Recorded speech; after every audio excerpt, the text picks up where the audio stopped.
Portions of Green by Design TV underwritten by Isabel Salon, a full-service salon serving the West Orange area, specializing in color and texture cutting. Isabel Salon.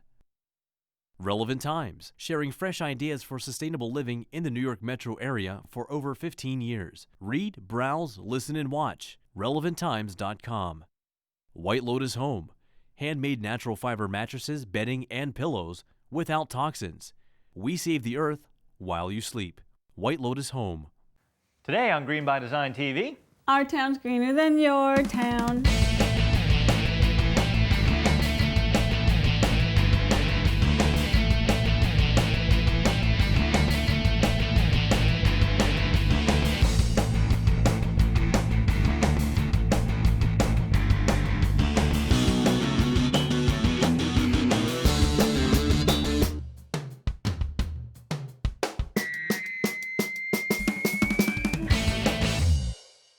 welcome to Green by Design TV. I'm Greg. And I'm Connie. And for the next half hour, we'll be your hosts as we look at the extraordinary things ordinary people are doing to lead healthier, more considered lives. Now, Connie and I are newly greens. Basically, we realized that there were consequences to our lifestyle that we're going to leave behind a legacy for our son that wasn't very cool. In more ways than one. So now we're committed to implementing healthier, more sustainable options, and this show invites you all to share in our journey to live greener.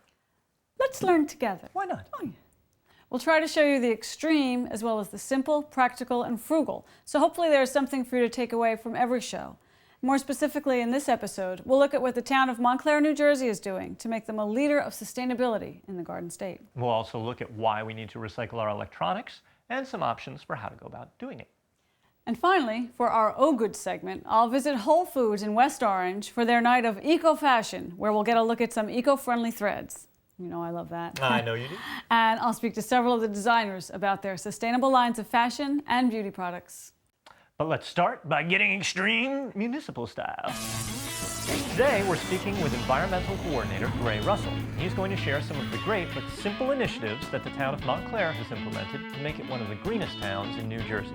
It's been a long time, Greg. It has been a long time. So we ran into each other like 15 years ago as audio engineers. Those were fun days, and that was an interesting background being recording engineers and working together in a recording studio right in Montclair. Your official title now is Environmental Coordinator. That's right. For the municipality of Montclair. That's right. Can you give us a little bit of an idea of what that entails? Montclair was trying to find ways to really expand, help to expand their recycling program and also reduce taxes by, initially they wanted to send less garbage to the incinerator in Essex County. They wanted to also focus on other aspects of solid waste, such as waste prevention and reusing, composting, and they thought the environmental coordinator could do that. We want to be energy efficient in Montclair, and we know that that can also be a tax saver, and also providing tips to residents and helping them to be more energy efficient, because energy is everyone's connection to climate change, and this is really a very, very important issue. In 1978, Montclair became the first town in New Jersey to implement a mandatory recycling program. That's 9 years ahead of the state. And this is thanks to a motivated resident named Gene Clark. And this maturity has allowed Montclair to make refinements to their program over time. Here's Gray. With recycling, one of the things that we've done is we've switched our paper collection to include all different types of paper. We've always collected newspapers on a weekly basis. We also had a collection of all the other types of paper, like office paper, magazines, catalogs, junk mail, boxes. We had that collected once a month because its value is slightly less than what we were getting for newspapers. But you see, our participation wasn't very high. What we decided to do was to combine all the paper together to a product we call mixed paper.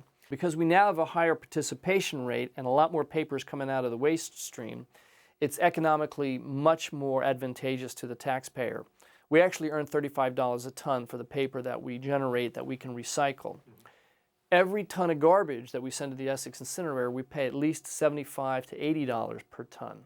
So when you combine those two, the difference between whether somebody throws a magazine away or recycles that magazine ends up being over $100 per ton difference. Another way we can all save our town's money is to get off the junk mail list entirely. I was getting a Victoria's Secret a day, so I called them directly and asked if they would cancel my subscription, and they did. I have to admit, though, that if I were getting a lot of catalogs, I probably wouldn't take the time to cancel them each individually. But there is a website you can go to help you get off all of the catalog lists. www.catalogchoice.org.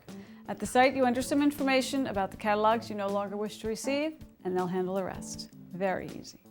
You know, inevitably, some junk mail will make it through, like a credit card offer or something. So we finally invested in a decent paper shredder. And this protects our personal info, and it lets us recycle that paper. And it's proven to be a really useful green tool. So often, saving the planet is just about refining the way we do things. Montclair took a look at the way they were collecting garbage.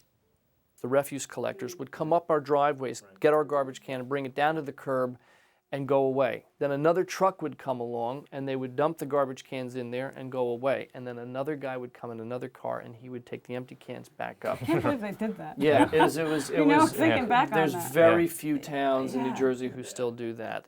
We call that a set-out, set-back program, and we just really realized we couldn't afford that anymore. And really most residents really thought that it wasn't really a necessary program. The reason I mention that in conjunction with recycling is that we felt that that was also a deterrent to recycling. You had to lug your recycling down to the curb once a week, Right. but somebody else, some big strong guy, was carrying your garbage down. So really it was like, well, I might as well just throw this stuff in the garbage, somebody else will get it down. Yeah, right. If you're going to have to carry it down anyway, you might as well put it in the right container. As a society, we've got a really long way to go before we're actually living sustainably, and we need a lot of minds looking at solutions. And that's really what this show is about, sharing the solutions that other people have come up with. Now, when we return, we'll talk municipal vehicles and green fuel, e-waste, and Connie attends Whole Foods Night of Eco Fashion.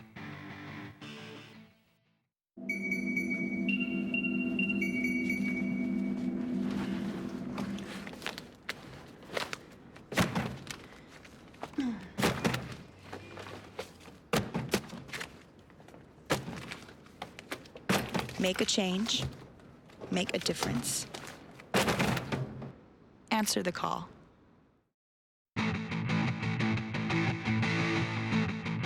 Today on GBD TV, we're taking a Newly Green's look at some of our habits and the systems we have in place to see what refinements we can make.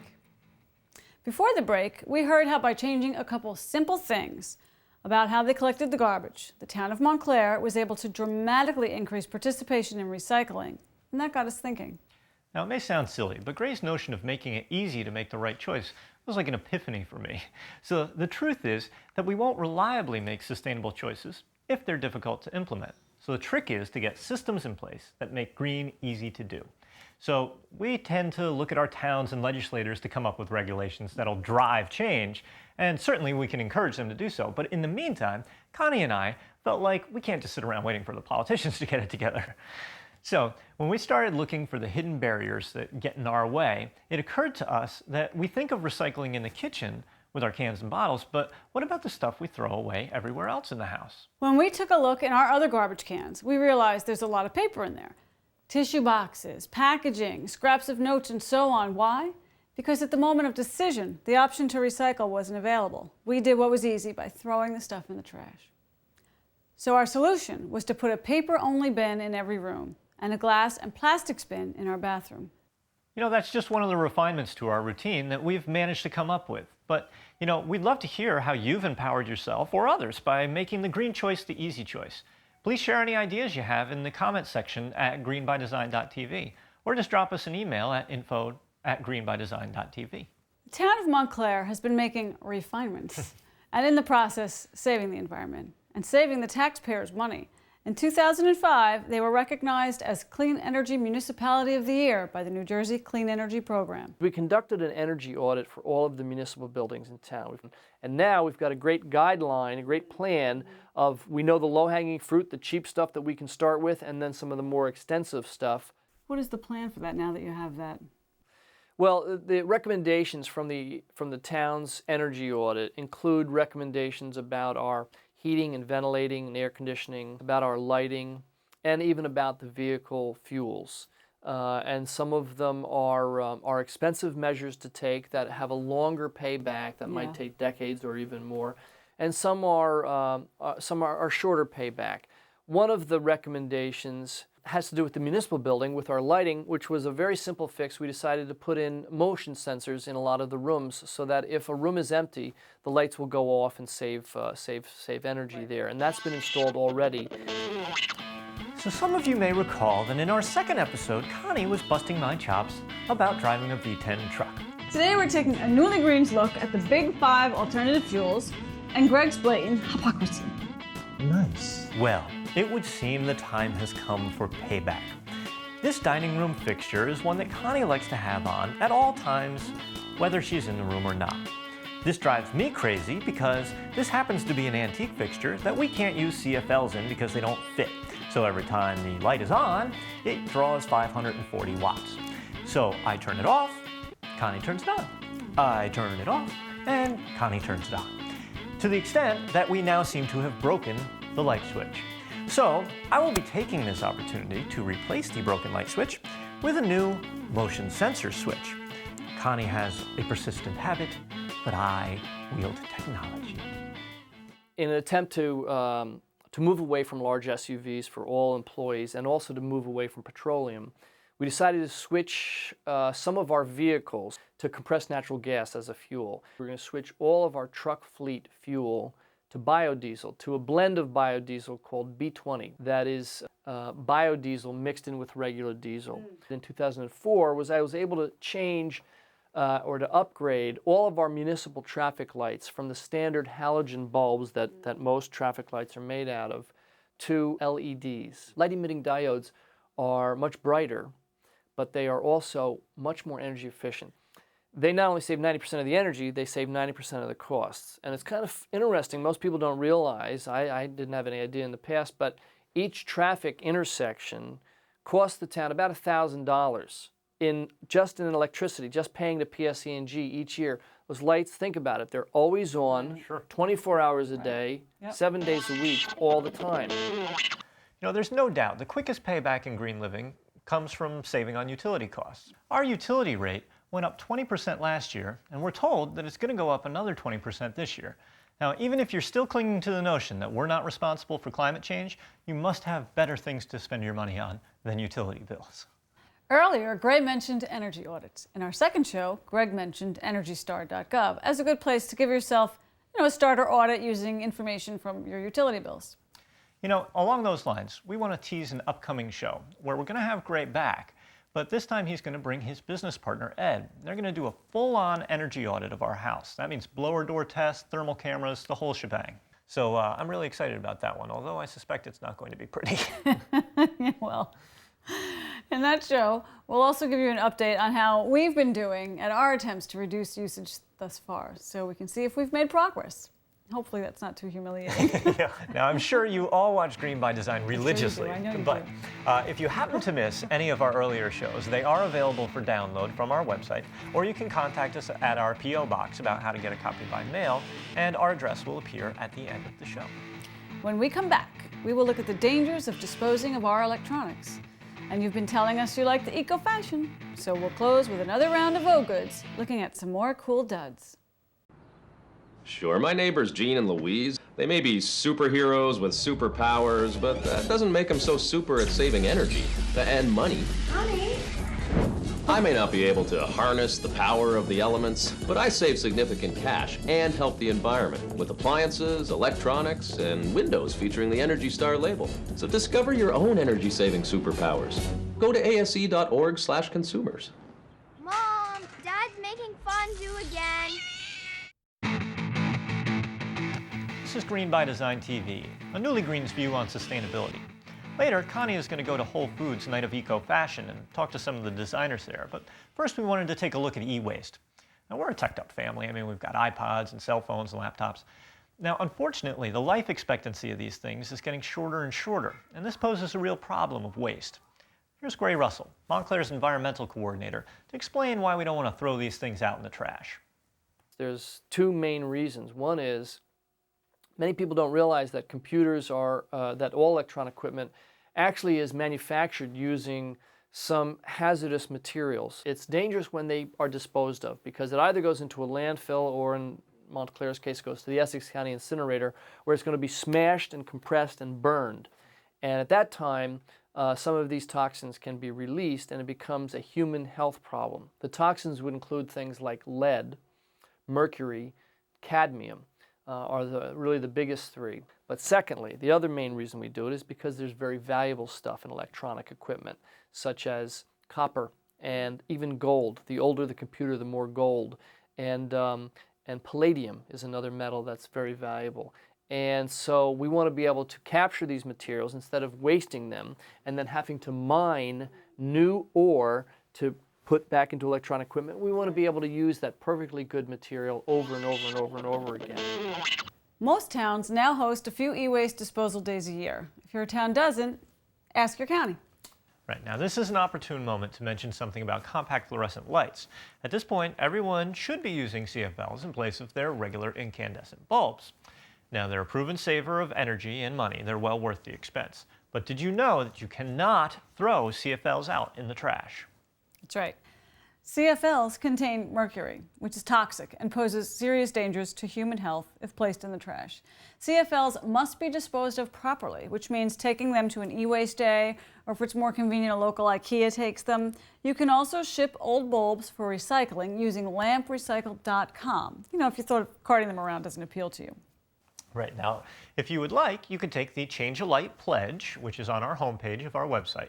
And at last report, New Jersey residents had pledged to change 100,000 bulbs, which will save the state close to $3 million. Now that's great, but I have to tell you, states like New York and Minnesota are spanking us, so step it up, New Jersey.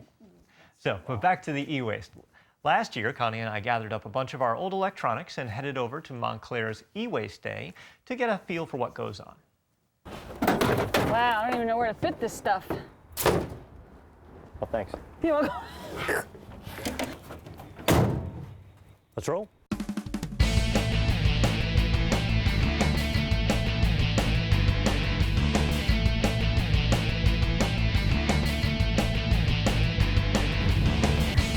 They're really organized, isn't it? Yeah, it's nicely separated and everything. Honey, don't you think? I do think. The e-waste is becoming a real big problem, and nationally, it's getting a lot of publicity. There's some pending legislation in the state of New Jersey, which may change things, but we have manufacturers that are actually fighting against it. So what is the company that's Advanced Recovery? We're a computer and electronics and scrap metal company. We're based out of Newark, New Jersey here, and we have a location in Port Jervis, New York. And we'll bring this stuff back to New Jersey today, sort through it, see what we can reuse and a techs could fix up for resale. And the other stuff will go up to our New York facility to be demanufactured. So you actually break it up in New York? Yep, exactly. What kind of second life do you see for the stuff that you can resell? Well, we have a lot of markets actually. Right in Newark, there's a lot of little computer shops in Bloomfield area too. We have a lot of walk-in traffic coming in, people that don't have the money to buy brand new systems, so they buy secondhand computers that we fix up. And there's a pretty strong market for it. So. I mean, I see you got some stuff that's new in a box showing up. Yeah, exactly. It's interesting, some of the stuff you get. Yeah, some of the old vintage stuff. We get some old TV units that are from the 40s and 50s. And some people eat that stuff up, you know? It's wild. The city of Montclair, actually, we collect more tonnage than some of the counties. Really? So he says they opened up at 9 o'clock this morning. They already got 15 pallets of electronics. Actually, at 8:15, we had 6 cars sitting outside. People with maybe a little extra time on their hand, but yeah, they started to line up then, and then they've been coming in waves. We've had 204 cars, and we're not even at 11 o'clock, so in 2 hours, 200 cars. So 100 cars an hour, yeah, we'll have 500 or 600 cars today, so that's a good haul. That's awesome. It was really empowering to see so many people doing the right thing. Way to go, Montclair. When we return, Eco Fashion. We're at a crucial stage with energy usage. Prices are just too high. We need to cut consumption, and we need alternatives. That's what drove us to attempt the first static electricity-powered home. Static cells under the carpet collect energy and transfer it as needed throughout the house. Faster! Faster! Water's getting cold! Success has been elusive. It hasn't been everything we'd hoped. But besides making the house itself more energy efficient, the smartest thing we did, the bright spot, if you will, is that we equipped the house with Energy Star products, which use less juice and save money. Static electricity may not be viable, but hey, we've taken a step toward the future. Our future. Anyone can make their home more energy efficient. Good night, sweetie. Good night, Mommy.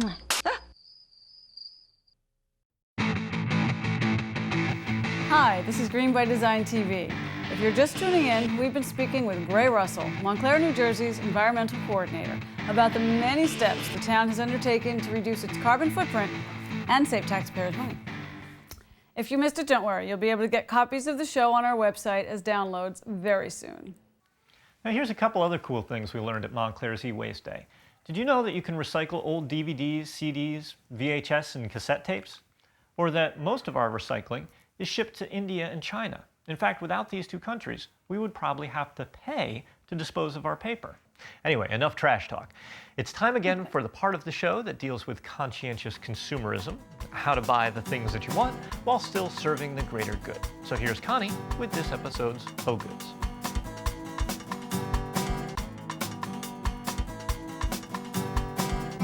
If you followed our show, you know that I have an affinity for sustainable clothing. So when I learned that a local store was having a night of eco-fashion, I was so there.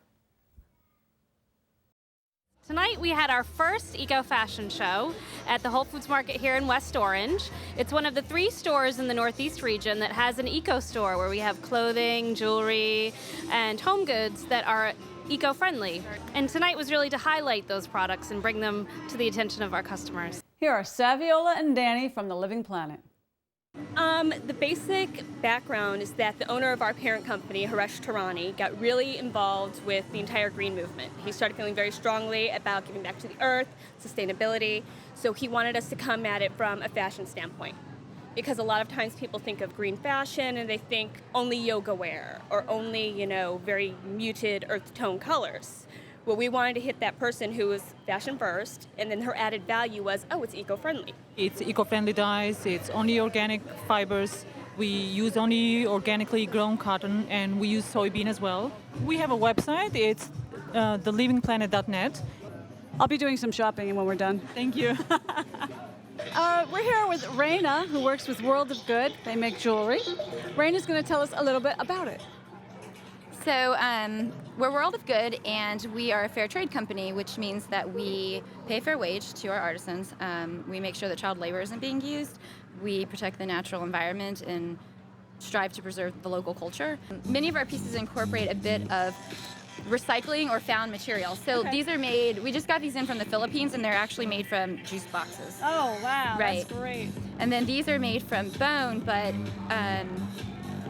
the animals weren't killed to make the bracelets. Right. And then we have bowls like this that are paper mache from Haiti, but we work with more than 5,000 artisans in 34 countries. So Latin America, South America, Africa, India, Southeast Asia.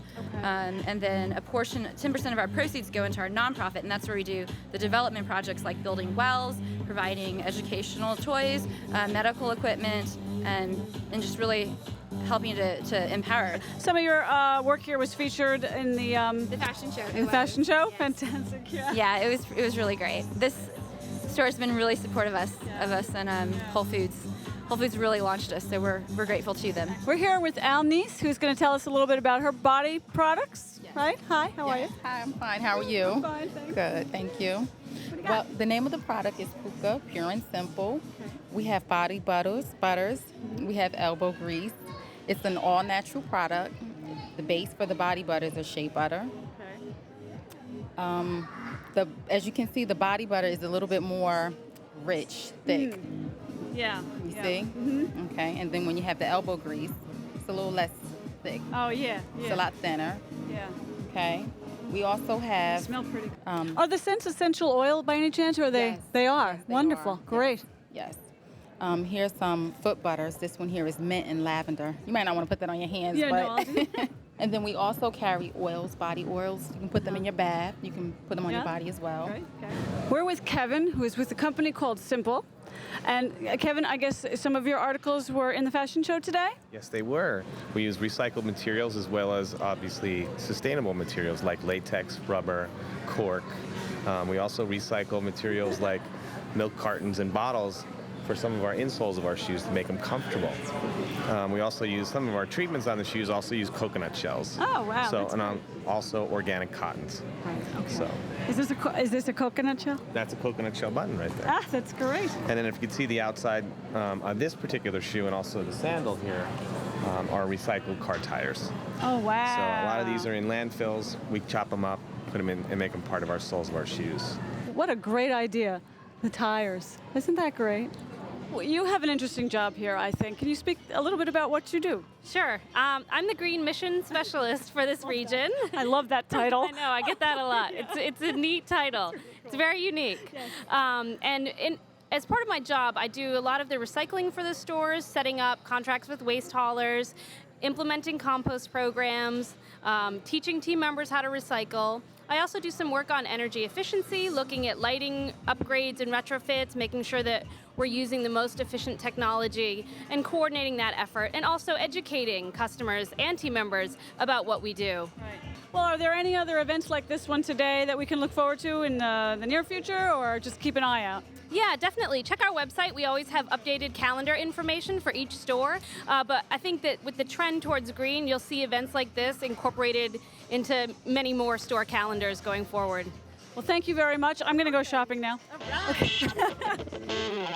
So that's going to do it for another episode of Green by Design TV, The Newly Greens. As we mentioned earlier, we'd love to hear any tips that you have that would make it easier for other folks to make green choices. Drop us a note through our website or even send us a letter. We'll give you the address in our credits. Whether you're keeping reusable shopping bags in your car or recycling your old cell phones at Radio Shack or wherever they have a policy, anything, just let us know how green living is taking shape in your life. And thanks to Gray Russell in the town of Montclair for stepping it up and taking some real steps towards a more sustainable culture. And thanks to Whole Foods for supporting sustainable startup businesses like Living Planet, World of Good, Puka, and Simple. We happen to know another startup green business that could use some Whole Foods love. No doubt. But thanks to our new underwriters, Relevant Times, Isabel's Salon, and White Lotus Homes. We certainly appreciate the support, so thank you. Thank you. And thank you for watching. Until the next time, keep thinking green. It's good for the earth. And it's good for you. What? Hey! Oh, I'm wearing green. Oh, green. I don't have any green on. Oh, I'm so not green.